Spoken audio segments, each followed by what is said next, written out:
রাজ্যের মুখ্য নির্বাচনী আধিকারিকের দপ্তরের বাইরে গার্ডরেল, চারপাশে পুলিশে ছয়লাভ। কিন্তু কি হলো বলুন তো?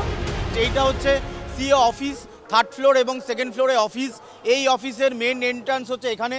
এতদিন পর্যন্ত সংবাদ মাধ্যম এখানে এন্ট্রি করে ভেতরে যেত, কিন্তু আজকে তুমি দেখতে পাচ্ছ এই বিএলওদের বিক্ষোভের জেরে পুরোটা ব্যারিকেড করে দেওয়া হয়েছে। এটা লেফট সাইডের দিকে যাওয়ার, এটা এই পাশটাও ব্যারিকেড করে রাখা হয়েছে, ডান দিকেও ব্যারিকেড করে রাখা হয়েছে।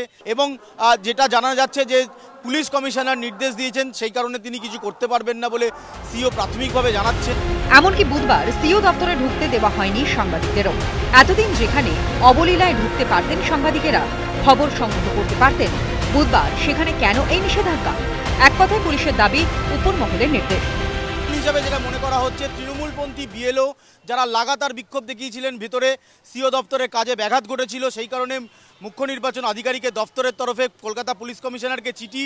সেই চিঠির পর সিও অফিসের বাইরের ছবি দেখাচ্ছি, পুলিশের ছয়লাভ। এসআইআর ভণ্ডুল করতে সোমবার তৃণমূলপন্থী বিএলওদের নাটক দেখেছে বাংলা।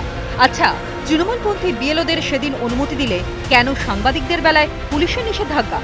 মেকি অবস্থান রুখতে কেন ব্যবস্থা নেয়নি পুলিশ? কখনো এই চারটে বিএলও নিয়ে আর বাকি তৃণমূলের ক্যাডারদেরকে নিয়ে বিক্ষোভ প্রদর্শন কোথাও অন্য কোনো রাজ্যে দেখেছেন?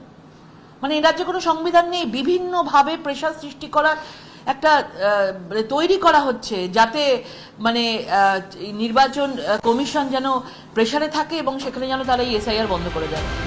সাংবাদিকেরা সিও দপ্তরে ঢুকলে কিসের সমস্যা? কলকাতা পুলিশ কমিশনার মনোজ বর্মার নির্দেশিকাই বা কোথায়? তাহলে কি সংবাদ মাধ্যমের কণ্ঠরোধের চেষ্টা?